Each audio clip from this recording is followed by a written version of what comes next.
some of those issues have not been properly finalized and discussed as expected. Now, you wait and see what is going to happen.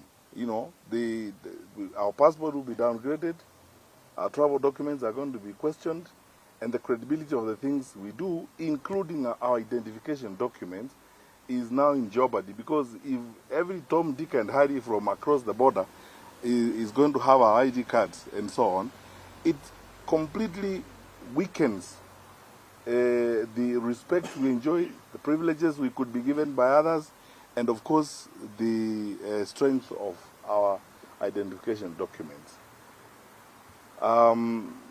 This is why, with utmost humility, we are asking fellow Kenyans that if you needed another reason why this government should be voted out, you have it. Because can we continue this way? Because how low can we sink as a country? That conspiracy that you saw, that cartel of evil that is selling our documents, that is interfering with our identification documents, all of it driven by the desire to create fictitious numbers and fictitious identities to facilitate voting of even non-Kenyans during the 2027 general elections. It is irresponsible, to say the very least. It is unpatriotic. And we want to address our leaders as responsible people. What they are doing is not just criminal. It's unthinkable when you look at it, that the leaders would do that to their country.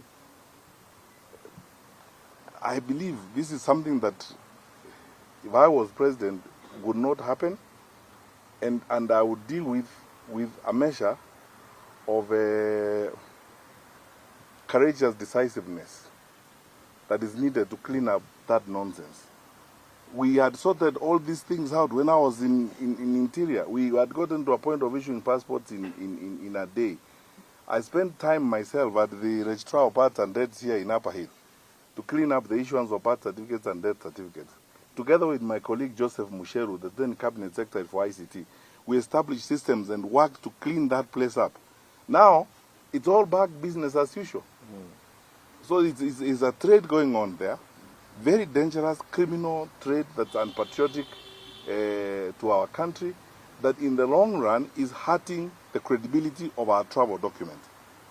It's shameful, to say the very least.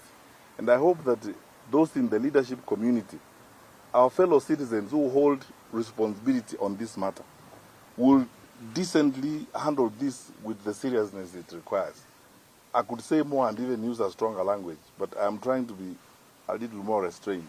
Thank you very much.